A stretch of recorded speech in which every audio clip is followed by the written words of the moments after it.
എക്സാമിൽ റാങ്കോട്ട് പോകണം, ഇത് പോസിബിൾ ആണ്, എന്തും പറ്റും എന്നുള്ളൊരു തോന്നലിലേക്ക് നിന്ന് മാറിക്കഴിഞ്ഞ പ്രിപ്പറേഷൻ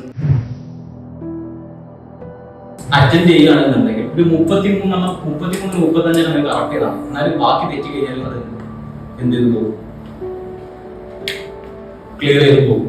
രാവിലെ എഴുന്നേറ്റ് രാവിലെ മുതൽ രാത്രി 12 മണി കണ്ടിന്യൂസ് ആയിട്ട് പഠിക്കുന്നത്, രാത്രി പഠിക്കുന്ന ആൾക്കാർ അപ്പോൾ കണ്ടിന്യൂസ് ആയിട്ട് അവിടുത്തെ റീഡിംഗ് ഹാൾ എപ്പോഴും 24/7 ഫ്രണ്ട്ഷിപ്പിൽ നിന്നാണ് ഈ സാധനം സ്ട്രോങ് ആയിട്ട് മുമ്പേ ഉണ്ടായിരുന്നു. ഇല്ല എന്ന് പറയുന്നത് സാധനം മൊത്തം നമ്മൾ കവർ ചെയ്ത് നമുക്ക് ഐഡിയ ഉണ്ടെന്നുണ്ടെങ്കിൽ ഇത് സിമ്പിളായിട്ട് നമുക്ക് എത്താൻ പറ്റും.